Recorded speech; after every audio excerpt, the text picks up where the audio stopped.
I have to edit it out anyways. Hello, our community is a group of dedicated, new, and experienced Agilists, along with passionate business and technical leaders who collaborate to learn and share knowledge about being agile within the enterprise. Since 2014, we have provided access to experts and their information for enterprise agile transformations and adoption. This allows us to gain real-world experience through learning practices and knowledge to take back to our organizations. At each meetup, we have a new, rich topic highlighting the hottest trends and explore them. For this one, Gopal will introduce the speaker. Thank you, Rob. I just want to give a big shout out to Jason, who is our speaker today. He calls himself the Grand Poobah of Lean Change. We'll probably get to know what that means.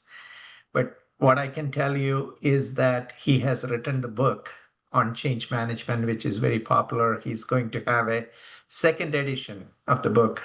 He was telling us that he has so much content on the second edition. He's trying to figure out what to put in the second edition of the book. But the first edition is really good. And there is the five universals of change in that book. There are so many different frameworks that can be used for change management in that book.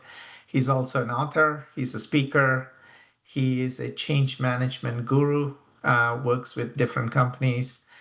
And, we are lucky to have him. This is his second time here. We really like what he brings to the table, what knowledge he shares with us. So we are really looking forward to this presentation. To you, Jason. Thank you. Awesome. Thanks so much for having me. Um, I thought I'm just going to put this in the chat. So if you would like to add your thoughts on what you'd like to see in the next one at any time, even, throughout while I'm going through some of the ideas or after, I'm going to put just a quick one question survey in the chat. CM2. And this it's interesting because we chatted, I guess it was at the end of last summer, right? Like sometime around August to set something up. And I thought May is a long way away. There could be something completely different to talk about by then. And it was around, I think, January when we solidified the topic for this, I guess. And January is always an interesting time, right? It's when you always see posts like, it's a new year. Is it finally time for insert my own personal bias? Or uh, here's my predictions for how change management will change. And all of these things that kind of look to the future. And I started thinking that, if you go back in the history and look at some of these posts, they're all kind of the same every year. It's like, is this the year we finally go back to human-centered change and talk to people? Oh, here's my new template. Go get people to fill it out. There's so much incongruence that I found that, um, coming up with this topic to talk about the five universals was almost trying to figure out how we can simplify what we do as change agents. So you can type this in the chat or raise your hand and then go off mute. But when you think of changes that you've worked on and they've worked out the way that you thought, I always try to avoid the success and failure language because I find it's always a great big spectrum of color somewhere in the middle. I don't think changes outright fail. I don't think they outright succeed. I think there's always these little small incremental things that happen over a period of time. And when you think of these small successes, maybe big successes, whatever that is, what were some of the attributes that led to those successes that you've experienced in organizations? Like, what was it? And that's kind of a weird question, but you can type it in the chat or unmute and say it out loud. Yeah, one that I led succeed. I'm gonna say succeeded in the sense that I got all the stakeholders together, and they achieved consensus, because I spent 6 months socializing the notion that we had to have this meeting, not an answer. They provided the answer, but that we needed to get to an answer, needed to come to an agreement. Okay. How did that agreement happen? It happened on a Friday afternoon, and we began with a go round of introductions and why you're connected to the change that we needed to somehow come to, and and where on the spectrum you were relative to that change, and that just kind of opened the floor to, one, the fact that everyone was involved, everyone was a player in that room. I think there were probably 15 or maybe even 20 people in the room around a very large table. Everyone was player, and everyone had a voice, and everyone had spoken in that introductory session, which I think was just really important. Okay. There's a few comments coming in now. Tori had put in buy-in and conviction. Do you want to say a little bit more about those two? You don't have to if you don't want to. Yeah, I guess specifically for the conviction, it's more of like the audacity, right? To kind of do things differently or go about things in a different way, or kind of the audacity to go beyond the status quo. And I find that whether it's like the mass or the few, without like the conviction, it tends to, not go anywhere without, a handful of people that kind of had the conviction. So. Okay. All right. Curious, Tori, would you also use the word courage? Sure. Okay. Mary, had stakeholder support. Do you want to say anything? I mean, it's fairly obvious what that means, but did you have anything else you wanted to add about that one? Oh. You're muted, Mary. Sorry. I said, no, it's just I've worked on many projects, and it's the buy-in of stakeholders that I find makes the project work. If you don't have that buy-in, then it tends to fall apart at the bottom. Okay. In the middle sometimes.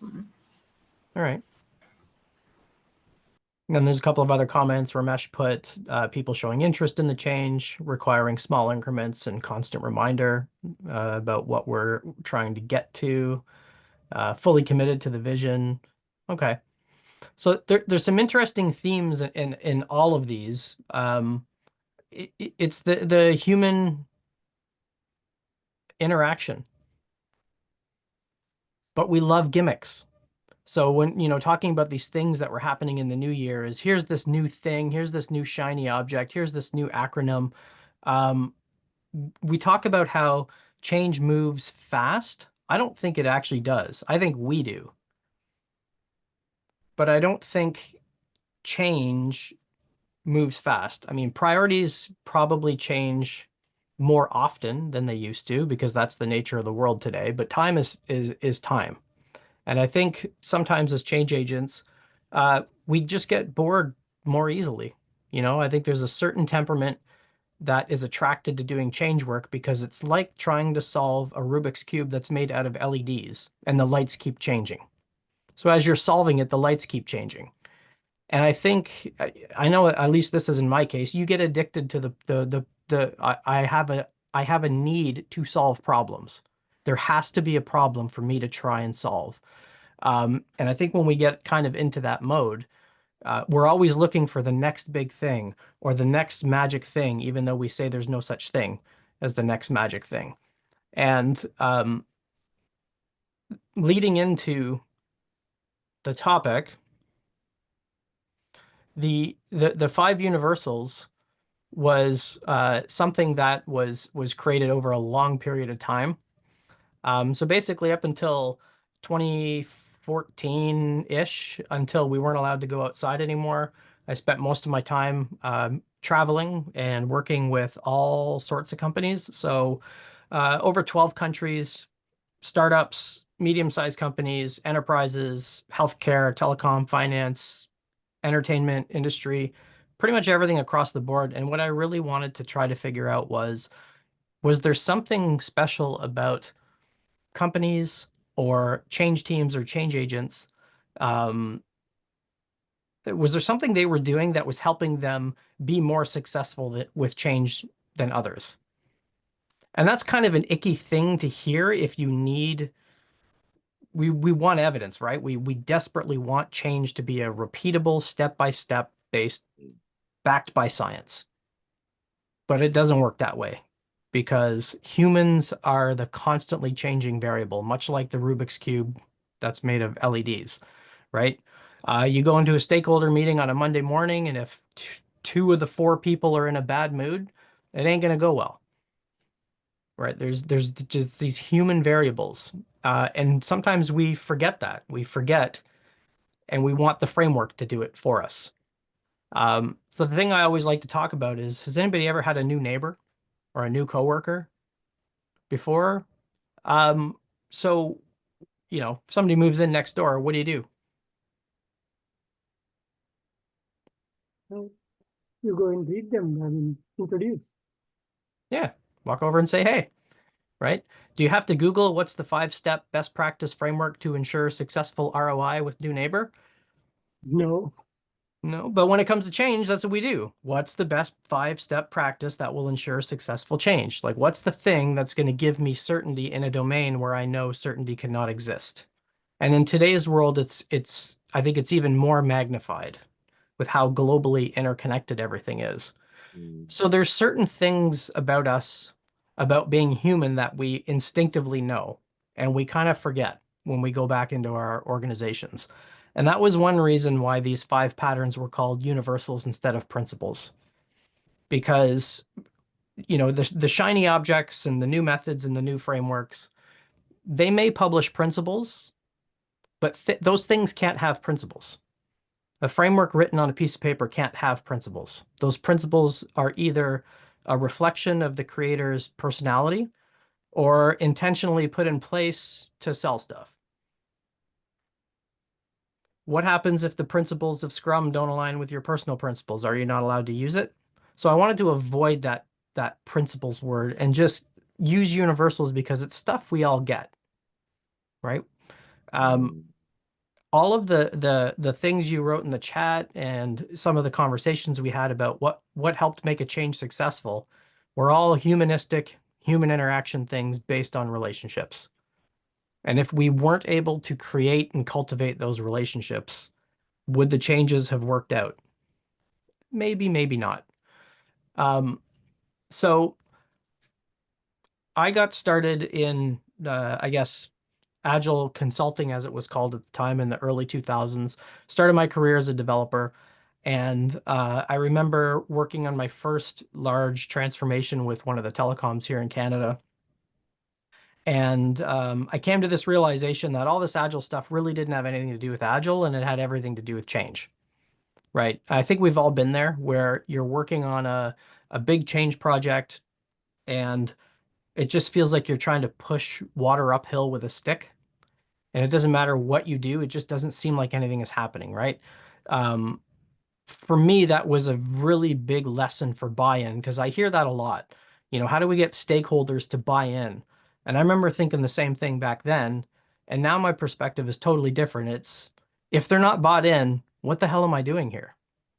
Like, where did the change come from? How did it come to be? So it gives me kind of a different set of questions and a different approach to take.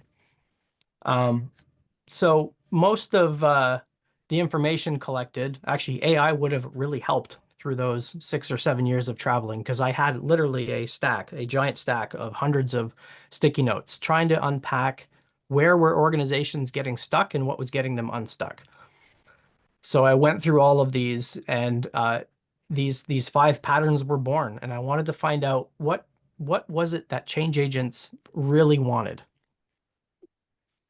And over those years, it was, how do I apply this thing to change? How do I apply agile or lean or design thinking or lean startup thinking? How do I apply that stuff to change? How can I get those other people to shift their mindsets and behaviors? How can I get buy-in? How can I overcome resistance, this, that, and the other? And the organizations and people that seemed to be having more success just looked at change differently. And the first one was, I'm sure people are familiar with Cotter's 8 steps, or have at least heard it. Step 1 being create urgency. As a bit of a detour, does anybody know where the phrase burning platform came from? That's been used a lot in change. I like to pick on this phrase a lot. Does anybody know where it came from?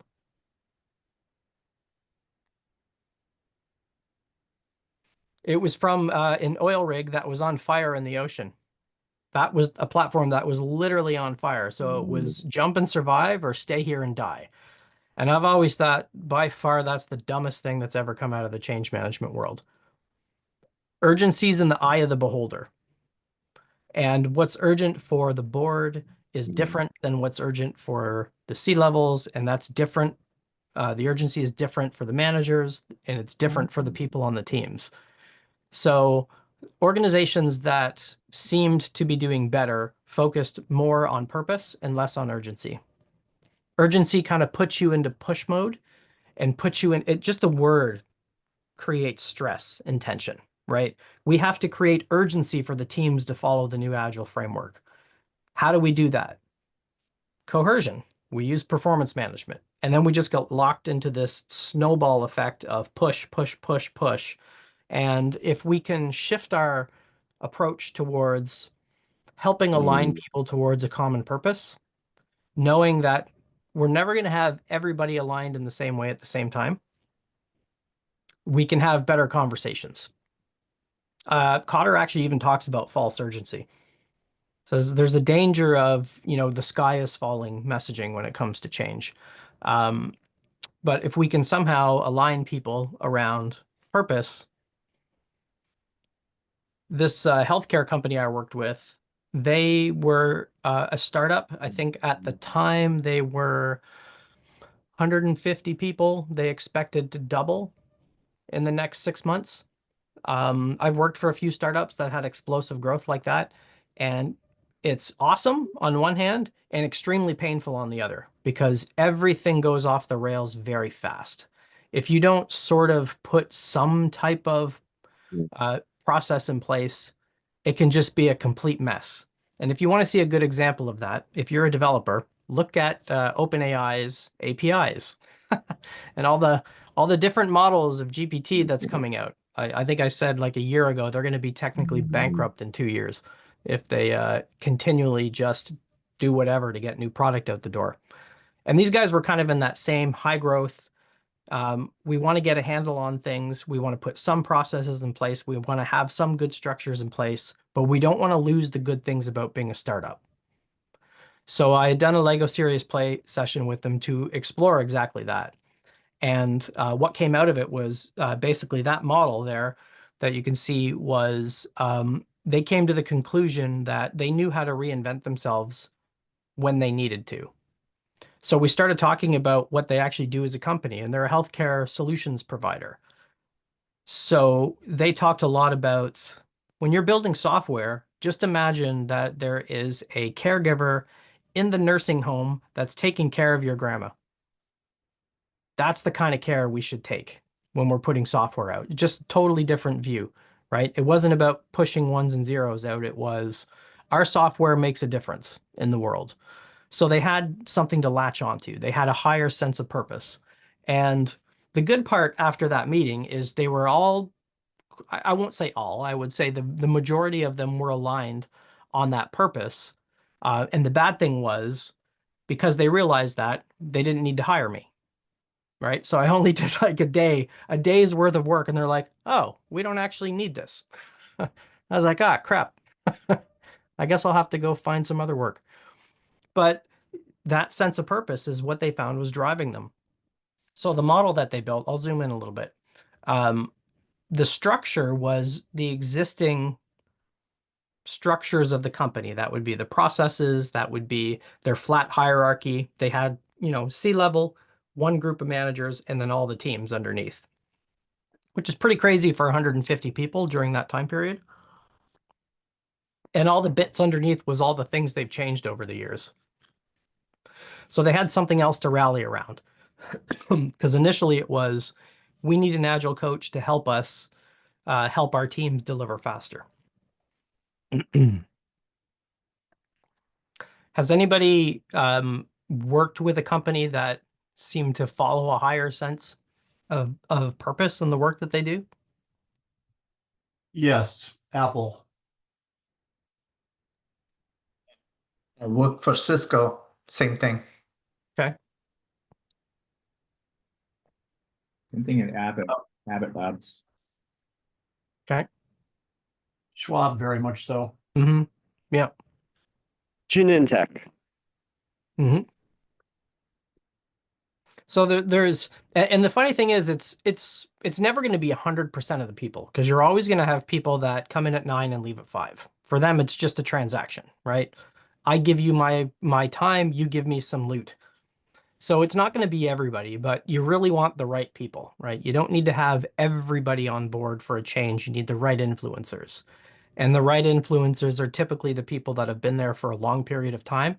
Maybe they've worked in different departments. They have lots of good relationships. And they just have this thing about them. I like to call it the golden retriever effect. Who doesn't love a golden retriever? Everybody loves golden retrievers. Even if you're allergic to dogs, you love golden retrievers. There's just some endearing quality about them. And some organizations have those golden retrievers, and they have a deeper sense of purpose, and everybody else feeds off of that. So if we focus on that, we're more likely to get the right people on the bus, if you want to call it that. The second one emerged was the broadcasting is sometimes important. Sharing information is good sometimes in change. Creating dialogue is better. Who's been to a town hall where it's pretty obvious it's scripted, right? Like back before the remote days, somebody goes up to the microphone and says, I can't even think of a stupid question off the spot, but they're always stupid questions created for optics. And everybody knows it's manufactured. If we focus on creating dialogue versus broadcasting, we find problems sooner. We have more meaningful conversations, sometimes more difficult conversations. I think the objection that I get to this one a lot is, well, what happens if somebody has, kind of a really powerful poking question to the leaders in an open forum? And I don't know about you all, but I have never seen a leader that would shy away from that. In fact, I think they want it. They want what is going on for real. They don't want things to be cleaned and questions to be cleaned before it gets up to them. They really want to know what's going on because they want to help. They want to do something. And in this company, we had the CEO and the CTO on stage. We had about 150, 160 people in this session, and we did a 2-day session, which was basically, the liftoff for the next 6 months of transformational work. And the screens, they were projected behind them. We were using a tool called Slido at the time, which was a tool that would give you live voting and the ability to ask questions from the audience in real time. And that was projected in real time on the screen. There was no curating, etc. So while the CEO and the CTO are on stage, one of the questions that gets asked is, we keep hearing from you how you think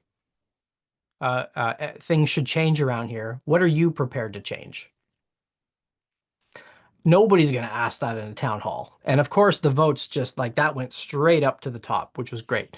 And the CTO didn't duck it at all. He said, well, I play competitive sports. I'm really competitive. I push when I should just shut up and wait. and I have to learn to be more patient. And then he and the CEO started saying things like, this transformation is a generational change. It's not a year-long project. Like, yes, we have budgets and schedules to manage and customer commitments and stuff, but we'll be retired before this transformation is done. And I had never heard leaders talk like that before. So periodically we would put this up on the screen. Do you think we're on the right track for accelerating our journey? And all the data was up there. And where does everybody's eyeballs go to? The 4%, because that's the lowest ranking, right? Because we love the doom and the gloom. So we had conversations about that. The majority of people thought, yeah, it's pretty much going pretty good. We think we're headed in the right direction. But we used that dialogue and that open feedback throughout the 2 days. So this was one of many examples that we had projected behind the leaders on the screen. And it was great because the second time we did this, 6 months later, the IT group had blocked Slido. So we just found another tool and we did that instead. And the types of conversations that it brought out just got us to a deeper level of meaning. After we did the first summit for the first year, the CEO went on a roadshow and would do these roundtables, open roundtables with 50 people at a time. And again, this was before COVID, so most of it was in person. Not much was remote. But it was the CEO saying, I need to know what's really going on. Don't hide anything. No one's going to get in trouble. If we don't have real data, we can't make good decisions. So the vibe was totally different because they focused on dialogue, not optics. And I think a lot of the stories that you all mentioned in the intro was very much aligned with that, right? Ron, you mentioned the alignment session with the stakeholders. It was a conversation. You didn't use a framework, right? Maybe there were some guidelines or like, I think we need to work on some alignment things here. I'm going to come up with some activities, but it was a conversation. Yeah, and we undervalue that. And I'm going to say that example also illustrated the first one of purpose over urgency, because I spent 6 months socializing the idea that we had a problem that we needed to together solve. And spending six months to do that was definitely not talking urgency. Mm-hmm. And by the time we got together, everyone was aligned around the problem as our purpose. Yeah. Who is an internal change agent versus a contractor or an independent change person? That one was internal. Yeah. Okay. So sometimes when you're internal, you have the luxury of time. Almost. It's not like you have a 3-month contract where you have to guarantee results. That puts you in urgency mode and push mode, and you can't anyway, but you have to say it or you're not going to get the job. Like, we get shoehorned into these impossible situations. But when you're internal, you can kind of hang back a little bit and plant a seed, see how people react to it, have conversations, right? Because you're in it for the long haul. The third one, we've all seen it. At least I know I have. You see the scorecard at the end of the change project. You spent the budget right down to the penny and everything's green, but nothing's different. So we want to focus on, sometimes when it comes to change, our goal is to learn something, not necessarily to get an outcome. But we've been trained by the business world. Don't bring me problems, bring me solutions. We have to get to action. We have to get an outcome. We have to get ROI. And you think of, I hate to use the sports team metaphor, but think of how often, because it's the playoffs right now, think how often the hockey teams are practicing to get good. We don't practice in our organizations. It's always game time, right? You have to get an outcome. And that's just impossible. Sometimes we need to learn what the right change should even be. So we can start to have conversations around, are we here for exploration or are we here for action? And experiments help us, right? We've all got assumptions when it comes to change, especially depending on how the change came into the organization. So one of the main patterns is, I don't know if you've heard this phrase, the change being dropped through the hole in the floor. So the leaders just drop the change into the organization, and then hilarity ensues when we try to untangle the hairball. And the counter to that is diffusion, where it's kind of like what Ron described. You're internal. I see this problem. Does anybody see this problem in the same way? And then you start having conversations, and it's more like adding milk to coffee. So Jerry Weinberg wrote about this in the 70s in his Quality of Software volumes. Becoming a change artist is probably one of the best.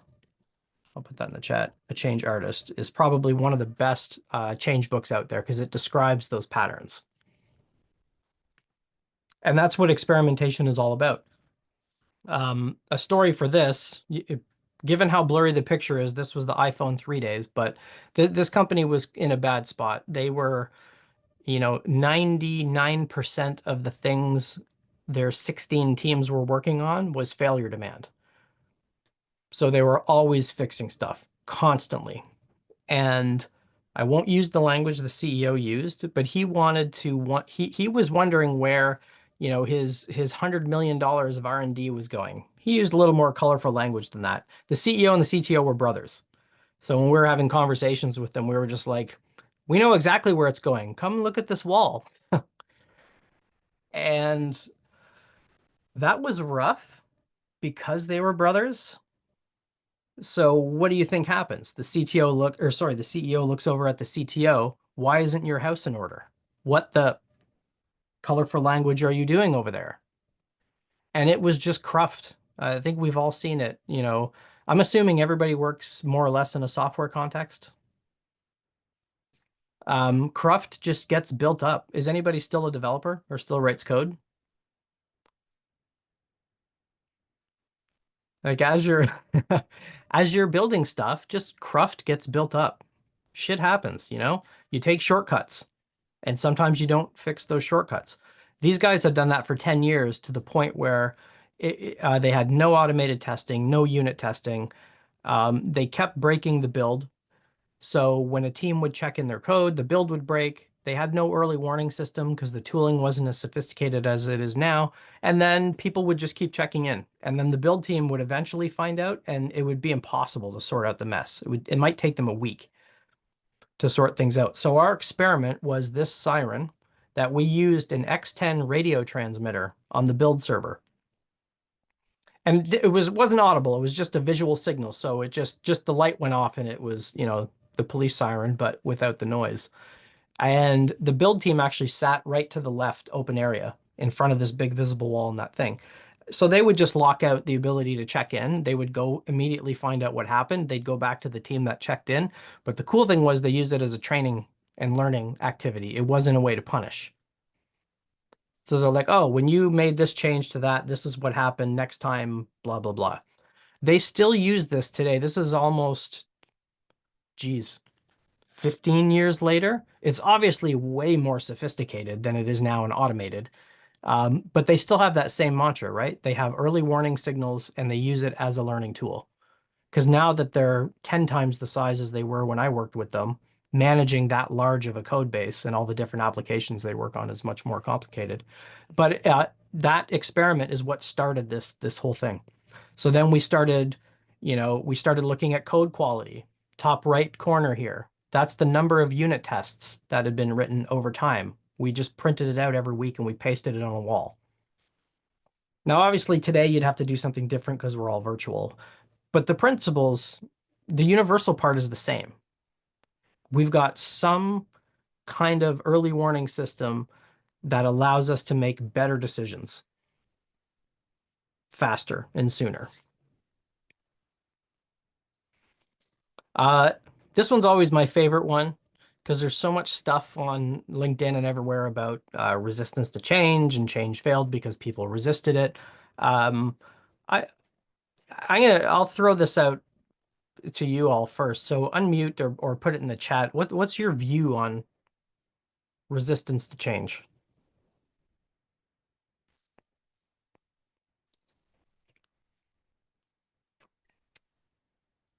Generally, it's fear fear of losing something Mhm.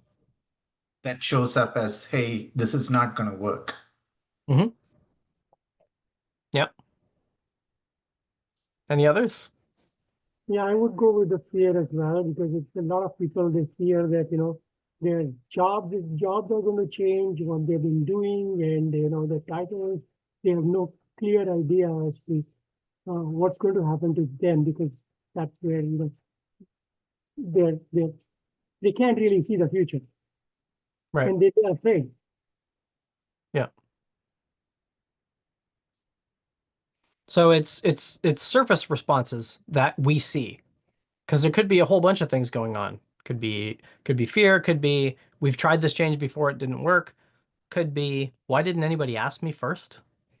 Could be a whole bunch of things going on, but it's that reaction. And that reaction is going to happen all the time. Think of a time where you've been going anywhere and you were pressed for time and you came across a detour, right? Like think of that reaction. That's the reaction that we get. So we have to learn how to separate the signal from the noise. And if we focus just on the noise, we don't address the actual symptom. For me, it's better if people are actively resisting and saying, hey, this is stupid. I don't like this, as opposed to nothing. Like with apathy, you have no data. With what we would characterize as change resistance, you have input into your next set of experiments. So you can kind of expect that there's going to be a response to the change, but it's going to be all over the place. Because we tend to always latch on to the negative. I'm going to guarantee everybody's worked on a change where it's been a positive reaction for some people. That's just the nature of the beast. Like people are going to react to change at different rates and different intensities across the board. Some people might just be waiting for whatever the change is to happen. And some people might not like it, and most people won't care. So we're going to get all of this data from how people are reacting. And if we can, instead of labeling people as resisting and being bad people, and we have to overcome it with force, we use that as input into the next round of conversations. Because sometimes we don't always have the ability to co-create, which I guess is a spoiler for the next one, but it's a reaction. And the reaction that we were seeing in this organization was the 16 managers just seemed stressed out.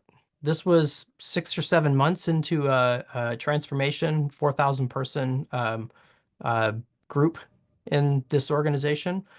And my colleague wrote this in our manager retrospective. What are you tolerating? Like, what an awesome question that is, right? And we were hoping it was going to be, we're tolerating you change people. Just leave us alone and let us get our work done. Like, we're just tired of this. So we had a really good conversation. And some of the things that they were tolerating was transformation traction, the pace of the transformation, lunchtime meetings, not having time to do anything, competing priorities. So we got a whole bunch of really good data. And for us, it helped us reiterate that we were there to help. Like we weren't there to intentionally be in the way. And if we're in the way, tell us we're in the way and we'll get out of the way. But we're here to help and support. We're not here to push and get you to do stuff. We didn't create a resistance to change mitigation plan. We didn't do all these things you see in the traditional change world. We just went in with a different attitude and we thought, we've got to crack this nut because something just doesn't feel right. Has anybody experienced that where you're in an organization working on a change and something just doesn't feel right and you can't articulate it, but you just know? Because I think we're wired a little bit differently with our intuition as change people. And that's what we had. We had this little spidey sense. So we're like, we got to drag this out in a conversation. So that's what we did. We had a co-CEO at Schwab who made a statement that I still remember. He said, people hate change. They love progress. Yeah. Yeah.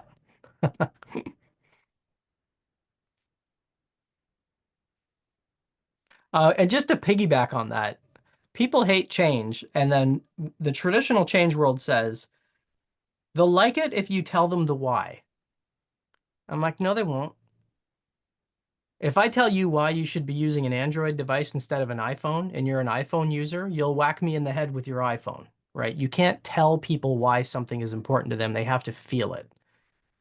Think of a time in an organization where somebody that you've been working with, where it's a leader, person on a team, they come to you and they say, you know what, Ron, I think it would be a good idea if we did insert something Ron said 6 months ago. And you just want to jab a fork in their forehead. Like, why didn't they listen 6 months ago? That's the victory, because now they've lived with something in the change and they've internalized it. That's what we need.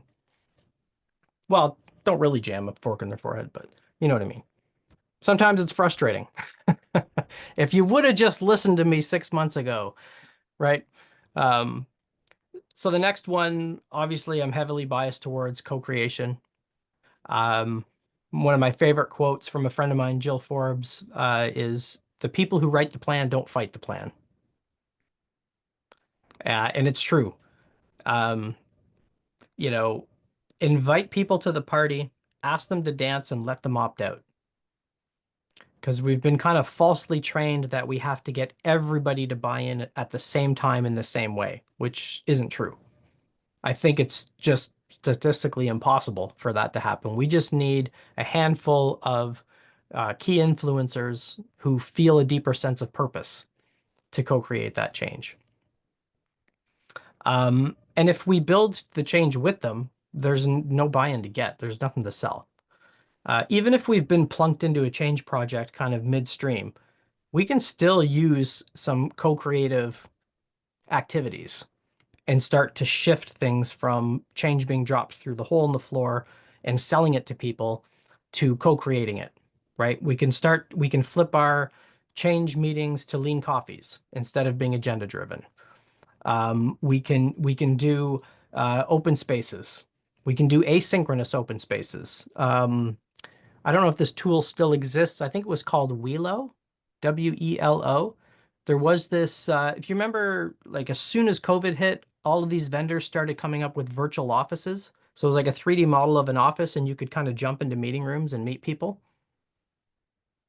So a lot of those tools came out and I ran a few just asynchronous open spaces. So each room had a theme and you could just jump in with a topic related to the change. You could leave your comments on the whiteboard in the room. And then we had a preset times where there would be people in the room to talk about it, kind of thing. So you can do these things even if the change has been assigned to you and you're kind of midstream. Because really all you're doing is getting information from people about what the next set of experiments are. And I think there's always a time and a place for co-creation. Like if your company was moving to a different country for their head office, co-creation might not be the right approach for something like that because there's more hard constraints. An example was this financial services company that, similar pattern to what you've all probably seen. Leaders come in, they read something about Agile. They're like, Agile's the greatest thing ever. Our team should be doing that. We're going to have to hire a coach. Okay, coach, go train and fix the teams and coach them on Agile. So similar pattern. And we started with this conversation from the three different perspectives. So the top left was, why is this important from the perspective of the organization? Top right was, why is this important from the perspective of the management team? And the bottom is, why is this important from the teams and the people? So we did kind of this perspective-driven co-creation event to try to figure out where we're aligned and misaligned. So even though the leaders were pretty clear that this is the change we want to do, this is what we're hiring you to do, go do it. We did this instead and we gave them homework. Now your homework is to validate this. So you're gonna have to go back to your teams and have a conversation about why you want to do this and why now. Probably the most powerful question or two questions that I typically ask is why this change and why now? Why not 6 months from now? Why not 6 months ago? Because then you really you get people's heads in a different spot, right? Like you don't have to do a change canvas. You don't have to follow some steps or a method or a framework. And with AI and the digital tools that are available today, it's super easy to analyze the sentiment, right? Like you can take massive amounts of data, transcripts from Zoom meetings and stuff, and you can find the patterns from those conversations. And with co-creation, I always like to say, be as lazy as possible, right? If you co-create the change and the plan with the people, there's less work for you to do. So it's win-win for everybody. Now, the important thing with these is that it's, you know, it's similar with the manifesto where it was, we value this over this. And it doesn't mean the things on the right are not important. It just means we value the things on the left a little bit more. But few people read that footnote in the manifesto and they go, oh, working software over comprehensive documentation. Woohoo. Agile says we don't have to document anymore. It's not an either or. It's a balance because there's times to send information out and there's times to have dialogue. And that's where the humanity comes back in and change. It's up to us as the change agents to know when we need to intervene in the system in a certain way. Right? If sometimes I will try to intentionally swim against the organizational current in culture. So if it's highly conservative and they always do change by planning it for 6 months and then throwing it over the wall to other people and then nothing happens, I will push harder on the left statements. I'll push harder on co-creation, on dialogue, things that make them feel icky. But that's not always the right thing to do. I always like to tell the story of one of the banks I tried this in a capital markets group, and none of it worked. Because the system was not anywhere in any shape or form ready for a co-creative approach to change. It was basically people were incentivized to participate in programs, and without incentives, they would never spend time or effort on the change. And I found that out the hard way. So a lot of it is your intuition and knowing the system. So these 5 universals were, what would be different if we thought about the statements on the left instead of the statements on the right, and then we make more of a conscious choice to intervene in the organization differently. Right, so now you can ask yourself, if I wanted to co-create, what do I know about this organization? What do I know about this change and how people think and feel about it? Now, what options do I have? What could I do to move more towards co-creation? And which one of these options is the most likely to work given what I know? Turn that into an experiment, try it for a period of X, and X could be a week iteration, could be a 2-week iteration. Then look at what happened and then use that as input into your next set of experiments. And repeat, rinse and repeat. So simplify as much as humanly possible, depending on what your context will allow you to do. There is a whole bunch of other info. I'll put this URL in here as well. And actually, I'll use this one instead. The elements. Because the way this has evolved over the last, I guess number of years, is to think about having a periodic table of elements. You know, if you're doing something in chemistry, it's hard to say what the best practice for chemistry is because it depends what you want to do. So how you choose to combine the elements gets you an outcome in a compound based on what your objective is. So this elements of change is the same thing. Here's a bunch of ideas. Here's a bunch of tools. You combine these depending on what your context needs.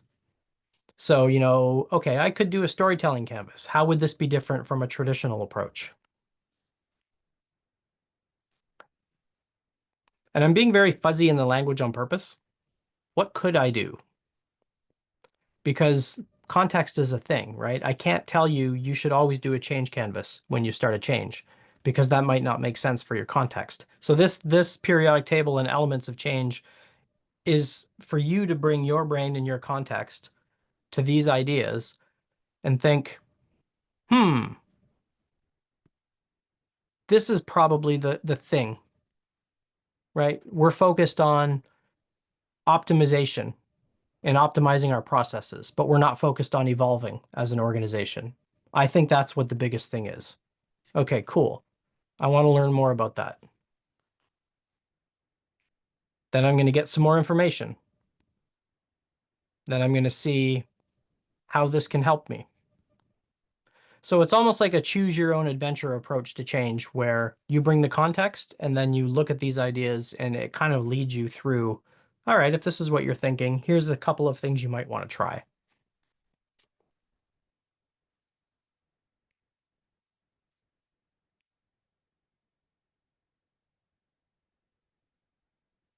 And I wanted to stick with this topic at least, even though I know we did sort of talk about it pretty early.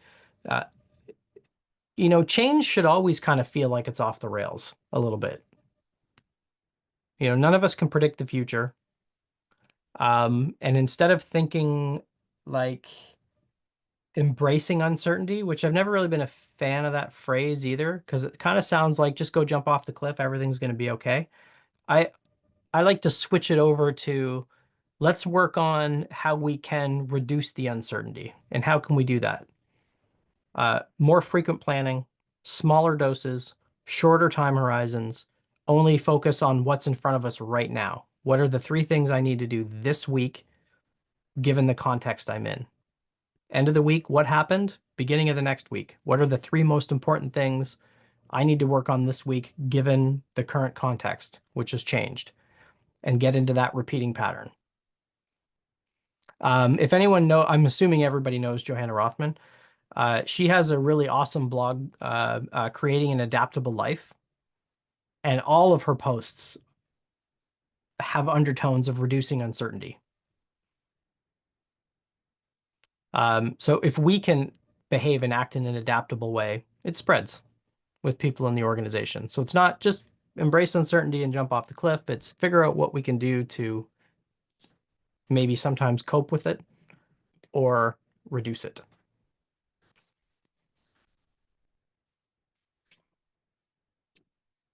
Any thoughts, comments, questions? I really like your throwing the seesaw in there and the analogizing to the Agile Manifesto, which does the same thing and gets misunderstood. But for those of us who understand it, it's like, oh, okay, got it. Got these 5 too. Mhm. Very, very helpful. Thank you. Mhm.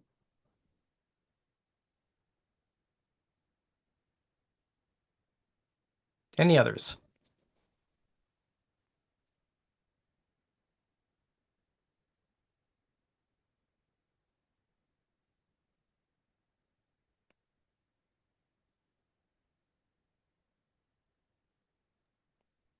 Yep, I never thought that, there would be a balancing act required, because I thought, people go with either broadcasting the plan or creating comms plan and following those plans and so on. And I think balancing between meaningful dialogue is giving a little different perspective to the whole, traditional change management that, we have been following.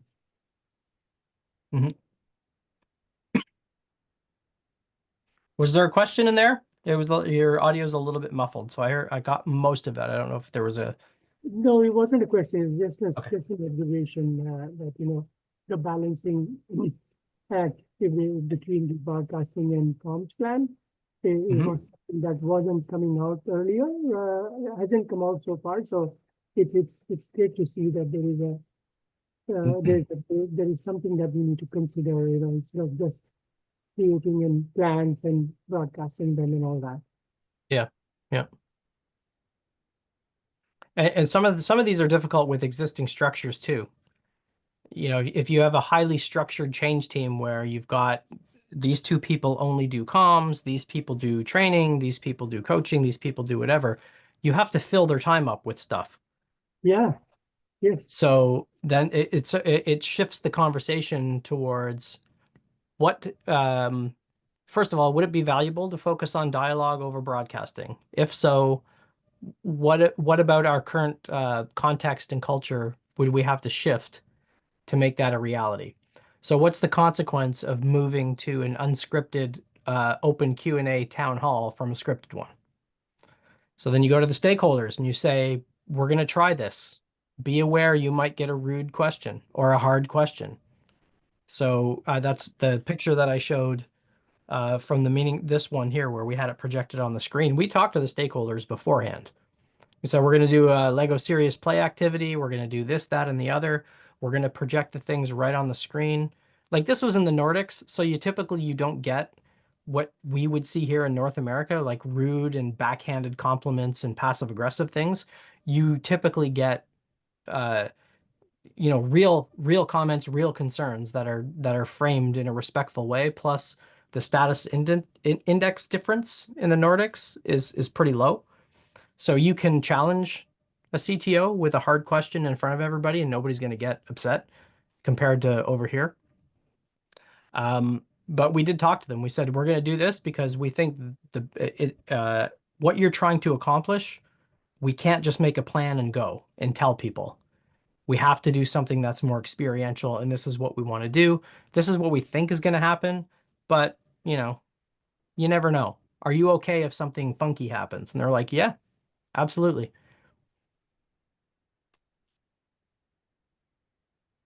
So I find that sometimes leaders just don't want to be embarrassed, and they don't want to be the last people to know.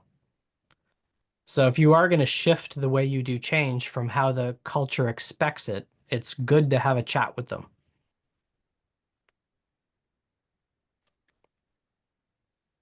Any other comments? I like Thoughts? the experiment over executing tasks in that there isn't a success or failure. There's the results of the experiment. Mhm. And then you have learned and you readjust. Mhm.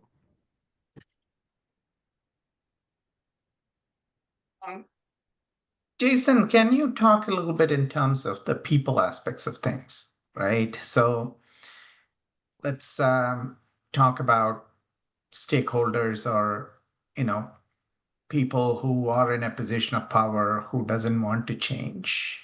And you're trying to work with them, show them incremental progress, whatever, but they're still, there is a huge resistance. So what would you suggest? My favorite question is, what evidence do you need to see to give you confidence we're making progress?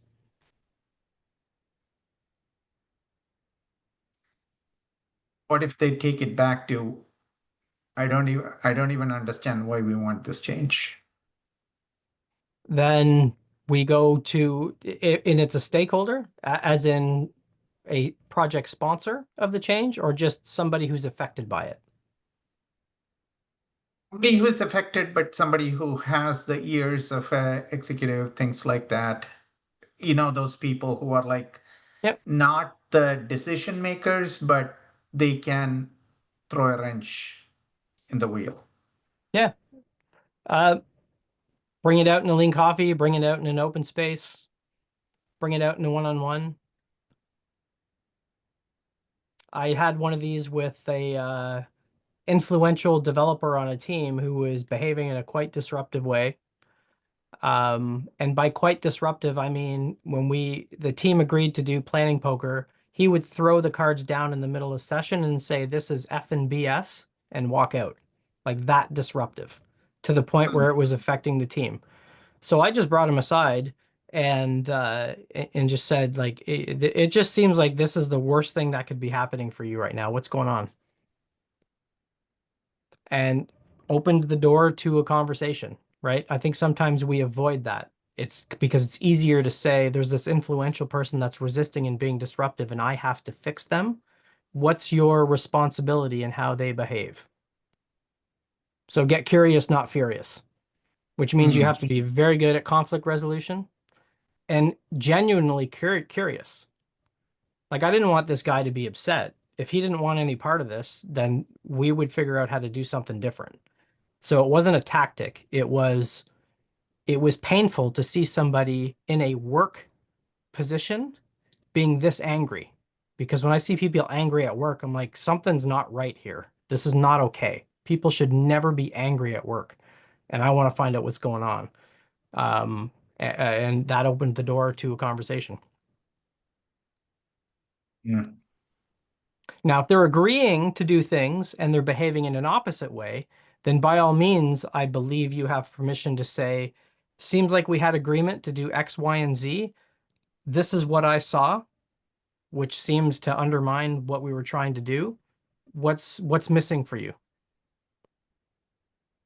Mm-hmm. That's not easy to do. I hate doing that. It's really, really hard, but sometimes that's what you got to do, especially if it's a pattern. Mm-hmm. Second story from that same team, the team actually decided to vote the other developer off the island. So they came to me as the scrum master and said, you got to get him off the team. We've tried everything. He needs to go. So I went to that person's manager and said, it's just not working out. We need to get a different developer. That was not fun either, because the manager sent an email to everybody. And I was like, what the?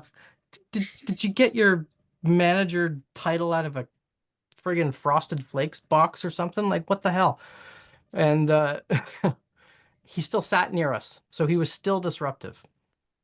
He was actually in my face with the scrum book, literally nose to nose, screaming at me in the middle of the place. Says right here, I don't have to stand at the stand up. Like, it was bad.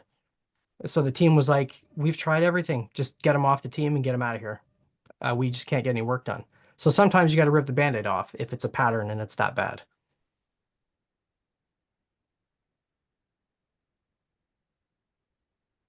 Yeah, that would be the best solution, but unfortunately, in many cases, we may not be able to do that Mm-hmm. because of, the bigger the organization, the bigger the politics. Yep. What other options exist? This is something I found incredibly useful. I'm just going to do an audible here. So when you run into these, it's not like there isn't a solution. It's, I can't think of one right now. So this is something that I learned from Johanna Rothman and Esther Derby and Don Gray and Jerry Weinberg. When we're faced with those gnarly problems, I should have made these all in different colors.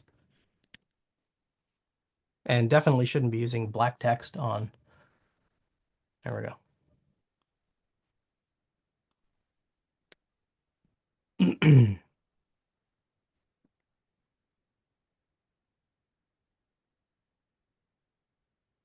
Yeah. What is a strategy we can employ? Meaning, if I was just going to cope with this problem, because that's what I'm hearing from you right now, it's impossible. I can't do anything about it. Yeah. So if I want to cope with it, what can I do? I can ignore them. I can try this other experiment. If I were to solve the problem, what could I do? So it gives us a different way to kind of think about some different options, and maybe there's no good options. Mm-hmm. But what I don't like is I can't because I'm making a choice. And if you think of it as a choice, for me, it's always helped flip the thinking a little bit, right? Like, I'm choosing to not do anything about this, either because I don't know what the problem is. I don't want to get in an argument. Maybe I just don't like the person, and maybe it's my personal bias. Like, there's a whole bunch of stuff going on, but I like this kind of problem solving framework because it gets me to think about, what stance should I take with this gnarly problem? And exit is, screw this, I'm leaving. Right? I need certain things to be true for me to do my job as a change agent, and those things are not true here. So I can't be effective if these conditions are the way they are. So I can't help. So I'm leaving. I've done that too. I get it. I like the flipping the switch mindset, the mindset flip. Mm. Yeah. Thank you. It's hard because that dynamic just, I mean, kind of ruins everything, right? You know, you Yep. think of there's always, when you think of how much time and attention, if you look at the response over resistance, I don't think I can dig it up, but there's a concept, the movers, the movables, and the immovables. That's one of the elements of change. So you're always going to have people who are the movers. So they're for whatever reason they're intrinsically motivated and their beliefs align with the change. Then you're going to have the immovables, the people that either don't want any part of it, they're actively resisting, they're being disruptive, and the movables are the people in the middle. So they might want to see some evidence that other people in the organization are aligning to the change or having success before they try. So they might become movers, they might become immovables. But where does all of our focus go? The immovables. We burn a lot of energy. So for me, I try to spend more time with the movers. Like even if the immovable is somebody who's influential, rising ocean floats all boats. Because it can get exhausting, you know, dealing with the one or two highly vocal immovables.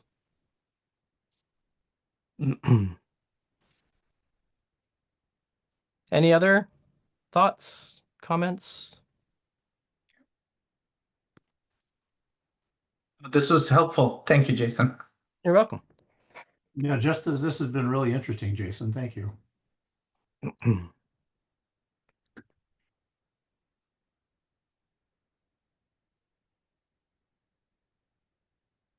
Questions?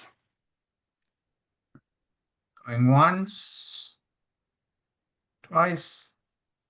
Okay, so I want to do two more things tonight.